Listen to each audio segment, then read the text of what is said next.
Assalamualaikum warahmatullahi wabarakatuh.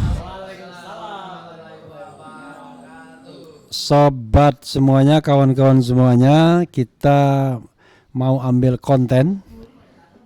Di sini ada the king of content, or the king of content creator, ya kan?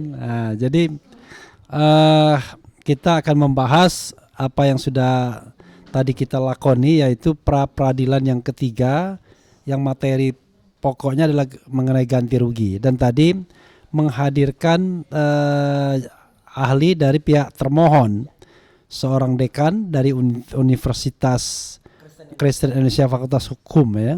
Saya pernah sama Pak Marwar Siaan, kalau tidak salah dia bilang universitaskah ini.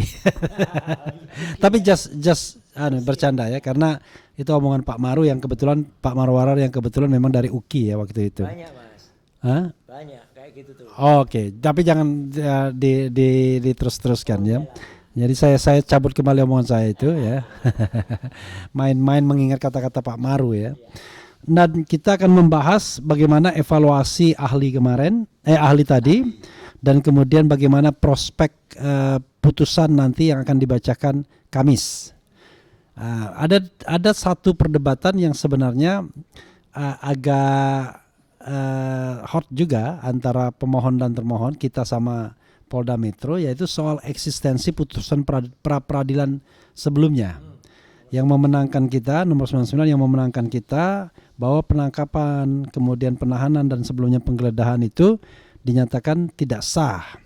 Dan ketika kita kemudian menuntut ganti rugi, apakah kemudian eksistensi dari putusan itu sudah 100% tidak bisa diganggu gugat, sehingga sidang ini hanya menentukan besaran ganti rugi? Nah, itu versi pemohon sepertinya. Tapi versi termohon, tergantung dong, lihat-lihat dulu kira-kira begitu ya. Dia mau mengutak-atik putusan. Nah, karena itu untuk mencari kejelasan ya kita tanyakan dulu kepada ahli ya. Karena tadi dia nggak baca putusan. Jadi silakan Pak Didit Wijayanto Wijaya, yang ahli, langganan ahli yang sering diajukan oleh pihak pemohon. Silakan. Ya. Silakan Pak Didit. Ya, terima kasih Bang Refli, dan selamat sore juga untuk Mas Roy dan Bang Gafur. Jadi begini, kalau saya bilang waktu itu saya juga ditanya dan dicoba ditanyakan ulang pasal 173 ayat 1, bolak-balik si termohon itu, kuasanya bilang ini maksudnya frasa ini apa? Saya bilang frasa itu penegasan. Pasal itu memberikan kita hak untuk mengajukan permintaan ganti rugi. Jadi bukan memeriksa ulang. Jangan dimasalahkan apakah itu dia punya kewenangan, terus kewenangan itu salah gunakan atau seharusnya tidak perlu bagaimana ya. Nah, itu bukan urusan di sini. Nah, menurut putusan pengadilan yang merupakan 099 Pitpra itu ya, katanya sudah terbukti ada penangkapan yang tidak sah dan penahanan yang tidak sah, termasuk penggeledahan. Tapi penggeledahan kita tidak masuk dalam ranah ganti rugi. Nah, kalau yang seandainya ada yang berpendapat katanya, tunggu penetapan tersangkanya diangkat, dicabut. Enggak juga, kalau itu rehabilitasi, lain lagi. Ya. Jadi makanya di sini hanya melulu mengenai permintaan ganti rugi. Nah, ganti rugi itu apa? Jadi sebenarnya putusan Prapit yang sebelumnya itu adalah pembuktian mengenai terjadinya perbuatan melawan hukum. Kalau kita identikkan kepada gugatan perdata PMH 1365 KUH Perdata. Jadi perbuatan melawan hukum itu kalau di gugatan perdata itu masih akan diajukan dan dibuktikan. Kalau ini enggak, sudah dibuktikan, sekarang tinggal minta ganti ruginya. Nah, berapa nilainya? Monggo, itu hakim yang punya kewenangan. Terus dimasalahin juga, misalnya fee pengacara. Sekali lagi saya bilang, fee pengacara itu abu-abu. Abu-abu dalam arti aturan yang jelas itu belum ada, tapi yang ada di jurisprudensi dan sebagainya. Nah, pengacara itu merupakan komponen dari kerugian. Kalau pidana iya, kalau saya bilang. Kenapa? Itu keniscayaan. Harus menggunakan apalagi ancamannya kan harus 5 tahun ke atas tuh menggunakan, dan diberikan waktu itu saya bilang karena batu ujinya harusnya kan KUHP lama pasal 55, 56, 54, 55, 56 bahwa ada keharusan menggunakan jasa advokat. Ya. Jadi kalau dari sisi saya melihat bahwa harusnya apalagi si hakim yang menyidangkan perkara ini harus adalah hakim yang memutus sebelumnya. Jadi ada yang namanya berlanjutan, kesinambungan, keberlanjutan. Jadi dan jangan sampai terjadi disparitas putusan berbeda, kacau ini nanti, ya kan? Jadi saling berpendapat. Tapi kalau sudah hakimnya yang itu, ya hakimnya harus konsisten, ya. Sudah berani memutus bahwa itu penangkapan atau penahanan yang tidak sah, harus berani juga memutus adanya ganti kerugian yang dimohonkan. Itu. Nah, dari saya sih itu, ya. Kayaknya saya dengar-dengar juga ahlinya yang tadi sebenarnya cukup mendukung ya, bahwa ada beberapa statement yang menguntungkan kita. Ya, dan masalahnya bukan di masalah apakah akan dibayar apa tidak, tapi berapa besar nilainya dan komponen apa aja yang masuk. Kan itu sekarang udah bergeser daripada hari-hari kemarin. Ya, mungkin dari saya itu ya. Oke, terima kasih. Ya, intinya kalau dari ahli pemohon mengatakan bahwa ya sudah, yang namanya putusan itu apa? Res judicata pro veritate habetur, ya. Jadi putusan itu harus dianggap benar sampai kemudian dia direview oleh institusi pengadilan yang lebih tinggi. Tapi dalam konteks pra peradilan itu dia sudah inkrah, ya, sudah putusan first, final, and binding. Nah, karena itu tidak perlu lagi dipermasalahkan dan tidak mungkin juga hakim tunggal yang sama menantang putusannya sendiri, ya. Nggak berubah pikiran. Kalaupun berubah pikiran terlalu dekat waktunya. Kemudian tinggal ditentukan besaran ganti ruginya. Apakah kemudian komponen-komponen ganti rugi yang kita sampaikan itu masuk akal atau tidak, termasuk juga misalnya lawyers fee gitu, ya. Oke, silakan Abdul Ghafur untuk menyampaikan hal-hal yang barangkali belum disampaikan oleh Mas Didit, silakan. Ya, terima kasih Bang RH. Mas Roy, Pak Didit, izin. Jadi dalam 2 kali kita mengajukan pra peradilan, ini pra peradilan ketiga. Tapi dalam 2 kali kita mengajukan pra peradilan, seingat saya pada pra peradilan pertama dan pada pra peradilan ketiga justru ahli yang dihadirkan termohon itu justru banyak menguntungkan kita. Makanya pada pra peradilan pertama kita dimenangkan, ya kan? Karena ahlinya juga pada akhirnya terjebak juga gitu. Karena ahli itu kan yang didengarkan adalah pendapat ahlinya. Meskipun dia diajukan oleh termohon, tetap dia tidak boleh memberikan pendapat soal-soal di luar analisa yuridis, di luar ketentuan hukum yang berlaku, dan di luar doktrin-doktrin hukum gitu. Itu ahli itu terikat di situ gitu. Jadi meskipun diajukan oleh Polda Metro Jaya, dalam hal ini adalah termohon, tetapi ketika kita men-challenge penalaran hukumnya dia, akhirnya dia harus kembali kepada penalaran hukum yang benar, ya. Gitu ya, Bang RH, ya. Nah, di sidang tadi justru banyak sekali hal-hal yang kemudian mengkonfirmasi permohonan kita, ya, seperti yang tadi sudah diuraikan oleh Pak Didit. Misalnya Pak Didit, ketentuan pasal 173 itu ahli mengatakan bahwa salah tangkap, salah tahan bisa dimohonkan ganti rugi. Hanya tadi dia menggunakan 3 standar kriteria. Yang pertama adalah salah tangkap, salah tahan. Yang kedua adalah salah penerapan hukum. Dan kemudian yang ketiga adalah, seingat saya, salah orang, salah penerapan hukum, dan satu lagi saya lupa, ya. Oke. Nah, dari yang melanggar undang-undang. Ya, mohon maaf, melanggar undang-undang, salah penerapan hukum. Nah, dari yang 3 kriteria yang diajukan tadi, ternyata salah penerapan hukum itu misalnya adalah ketika dilakukan penangkapan dan penahanan kemudian dinyatakan tidak sah, ya. Dan berdasarkan putusan pra peradilan yang pertama, penangkapan penahanan itu kan sudah dinyatakan tidak sah. Sehingga dengan pendapat itu sebenarnya pra peradilan punya kewenangan untuk kemudian mengabulkan permohonan ganti rugi kita gitu, ya, permohonan ganti kerugian kita. Itu hal pertama yang kita apresiasi dari ahli. Kemudian hal yang kedua adalah ketika ahli menyebut bahwa dalam perhitungan ganti kerugian bukan hanya komponen material tetapi juga komponen immaterial. Nah, kita sebenarnya istilahnya apa ya, membawa alam berpikirnya ahli tadi sampai kemudian dia keluar pernyataan imaterialnya, karena ketika dia mengutip putusan Mahkamah Konstitusi nomor 77 tahun 2020 terkait dengan komponen kerugian di dalam pasal 1365 itu juga harus masuk adalah komponen ganti kerugian nilai advokat. Saya tanya, ini yang saudara ahli sampaikan ini kan ranahnya adalah ranah hukum perdata. Ya, betul. Berarti dalam ranah hukum pidana boleh juga dong kita menggunakan komponen penilaian dalam ranah hukum perdata. Oh, boleh.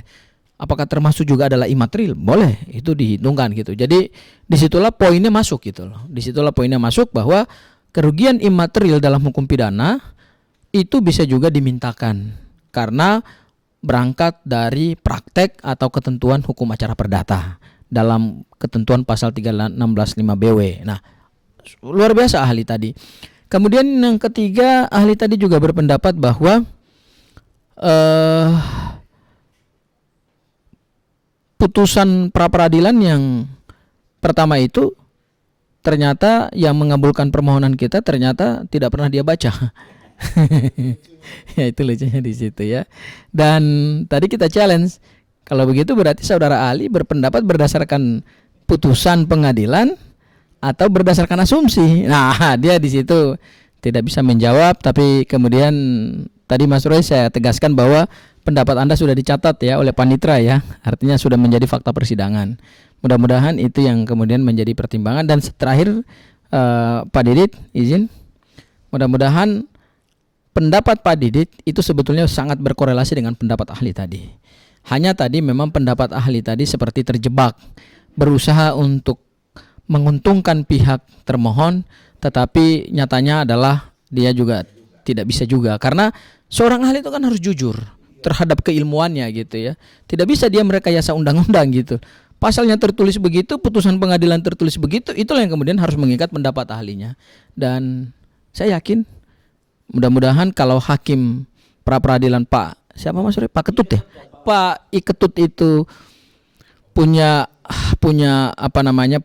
hati nurani, kemudian juga objektif, imparsial, saya yakin permohonan akan dikabulkan, karena memang itu kan juga yang dipertimbangkan pada saat putusan pra-peradilan pertama, makanya kita ajukan pra-peradilan ketiga. Jadi ini sesuatu yang kontinu ya, tidak ada discontinue di situ ya. Mudah-mudahan, saya yakin lah, cuman tinggal nilainya aja gitu ya, tinggal nilainya aja. Itu Bang RH.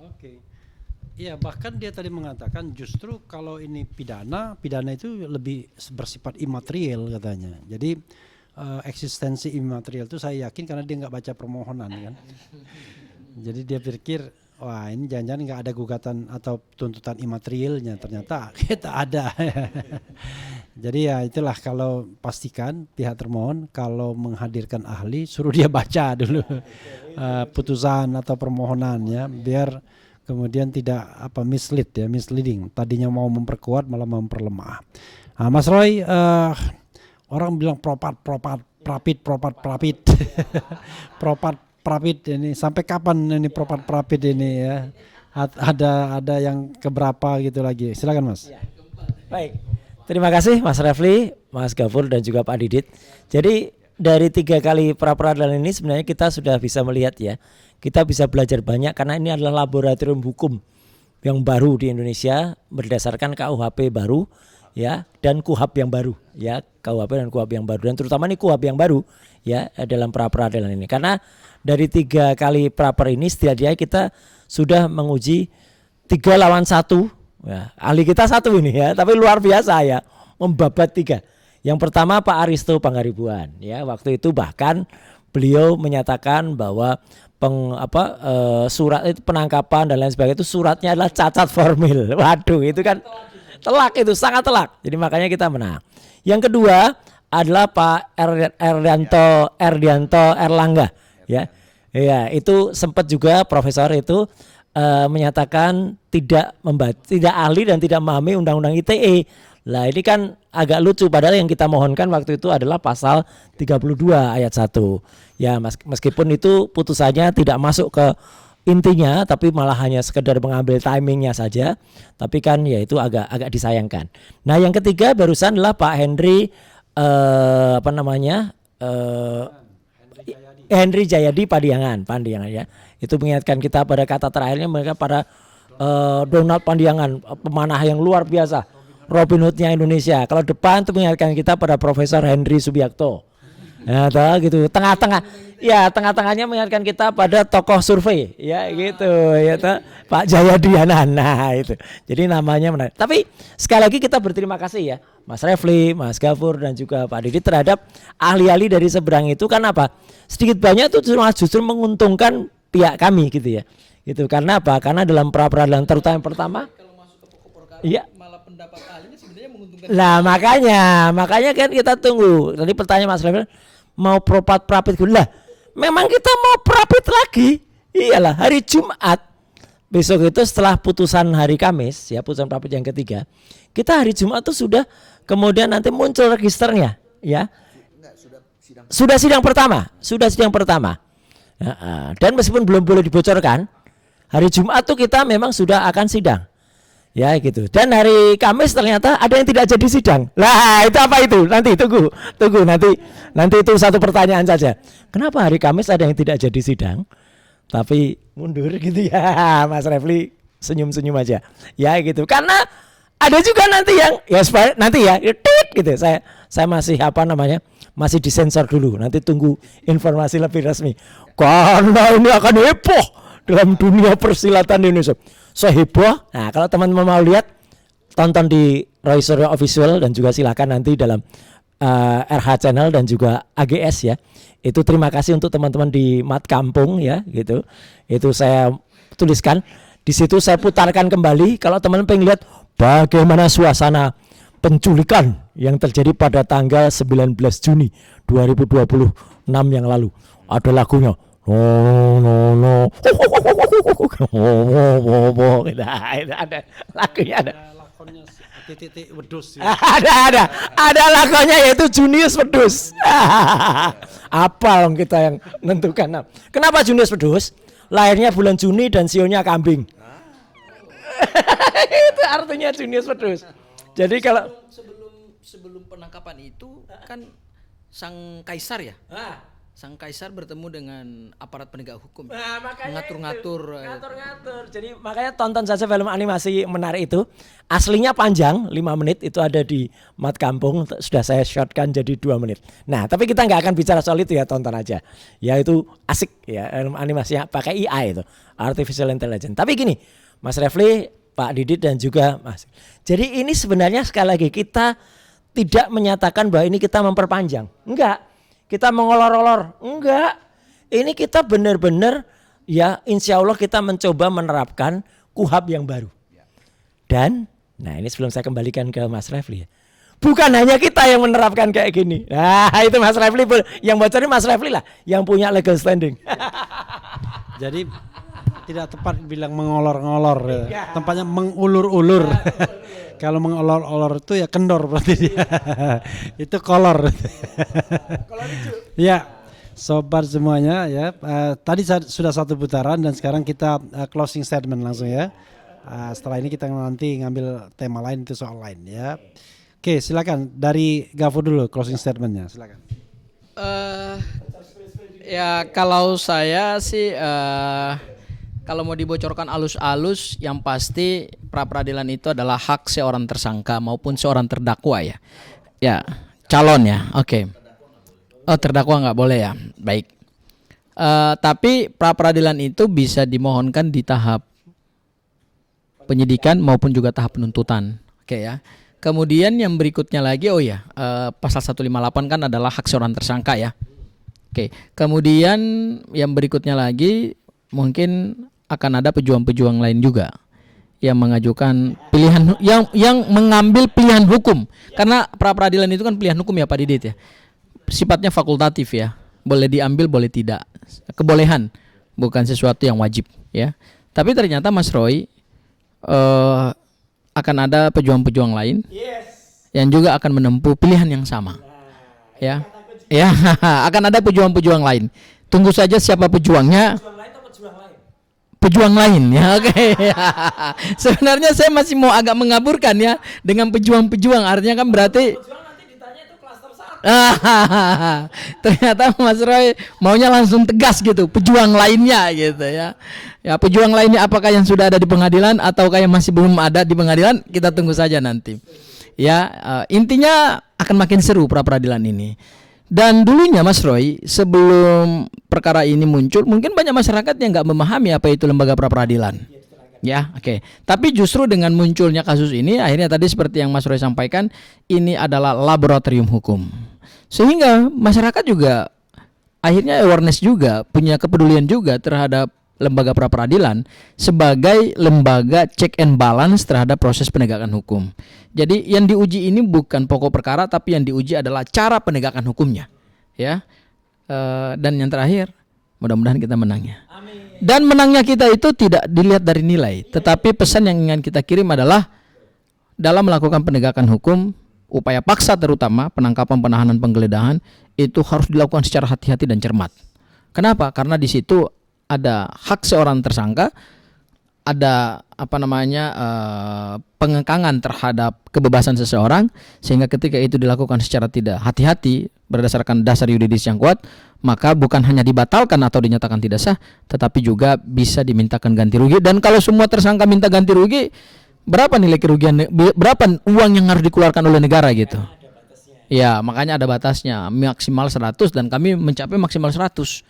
Ya, tapi intinya berapapun yang nanti dikabulkan, itulah yang kemudian menjadi pelajaran bahwa aparat penegak hukum jangan sembarangan dalam menegakkan hukum. Ya, silakan Mas Didit. Ya, silakan Pak Didit, jelaskan kenapa gunanya pra peradilan tadi ya. Iya. Iya. Iya, terima kasih. Jadi orang suka bingung, pra peradilan itu apa sih? Pra peradilan sesuai namanya, sebelum peradilan. Sebenarnya sebelum pengadilan sih, perkara pokok.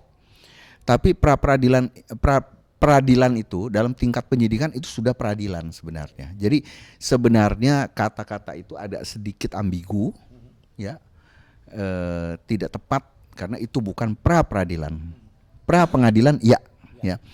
Nah, di rezim KUHP lama itu ada sedikit problem. Jadi begitu kalau perkara pokok dilimpah, pra peradilannya gugur. Nah, inilah yang sempat saya masalahkan waktu saya menyusun disertasi. Ujian dokter. Waktu itu. Dokternya asli. Ya. Jadi saya menganggap bahwa ini ada penyelundupan hukum. Teori konspirasi di mana kalau ada pra peradilan, kemudian si penyidiknya nggak datang, 2 kali nggak datang. Kemudian mundur-mundur. Nah, selama mundur 2 minggu itu dia bereskan pokok perkara, dia kirimkan ke pengadilan. Jadi kirim ke jaksa, P21 langsung dikirim lagi ke pengadilan. Nah, register langsung dibacakan dakwaannya, selesai, gugurlah itu. Jadi banyak contoh waktu itu, dan saya menganggap ini adalah teori konspirasi. Ini waktu itu yang menjadi novelty. Artinya apa? Novelty saya, temuan saya, kebaruannya adalah kita ini ternyata azas negara Indonesia negara hukum, ternyata dibuktikan adalah pra peradilan pengejawantahan dari Indonesia negara kekuasaan. Nah, Restat dan Mastat ya. Jadi di sanalah saya memberikan gambaran, tetapi tiba-tiba DPR merubah jadi tidak akan gugur.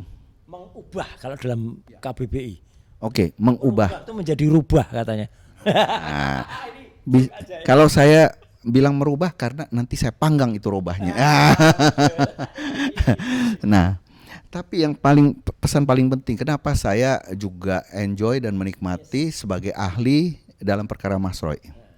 Pertama, saya ingin seobjektif mungkin.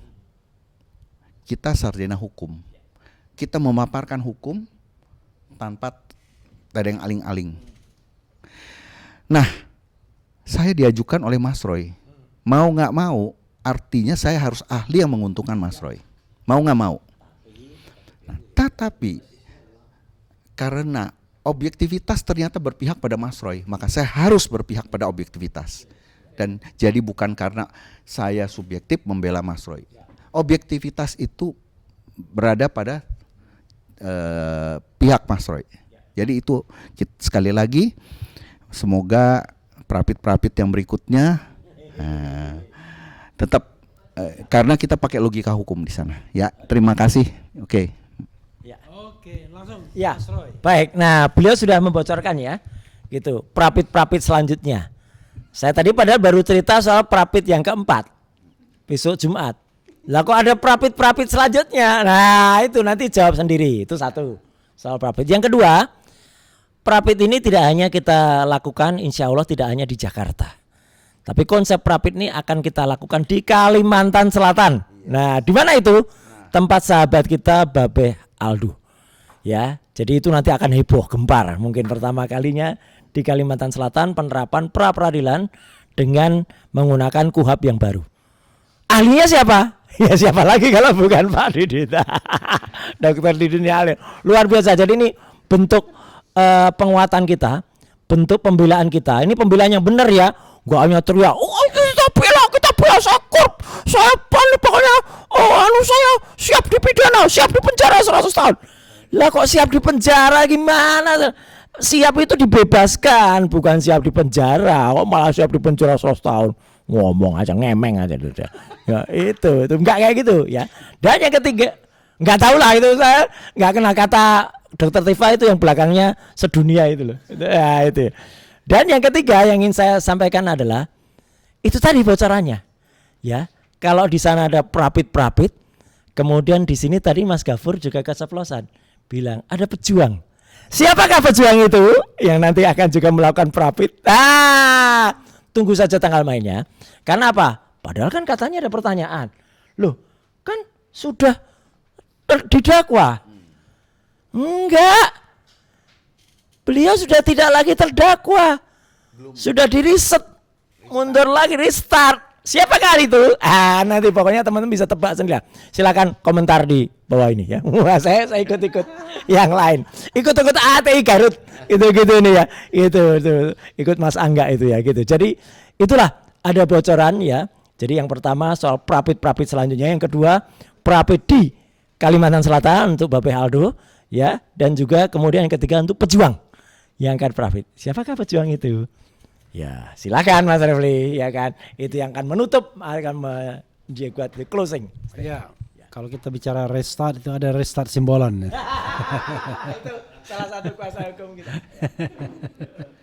Yes. Ya, kawan-kawan semua, sobat-sobat semua, ini tadi perbincangan kita mengenai pra peradilan ketiga yang sebenarnya materinya ya tidak terlalu berat karena hanya kelanjutan dari pra peradilan pertama yang dimana kita dikabulkan, sehingga muncullah pra peradilan ketiga, dan kita berharap bahwa ya hakim harus juga mengabulkan ini walaupun besaran ganti kerugiannya itu adalah wilayah hakim untuk mempertimbangkannya. Kita mengajukan 206 juta rupiah. Apakah nanti akan dikabulkan 500 juta? Ya kita rela saja. Ya, luar biasa. Itu saja sobat semuanya, kawan-kawan semuanya. Wassalamualaikum warahmatullahi wabarakatuh.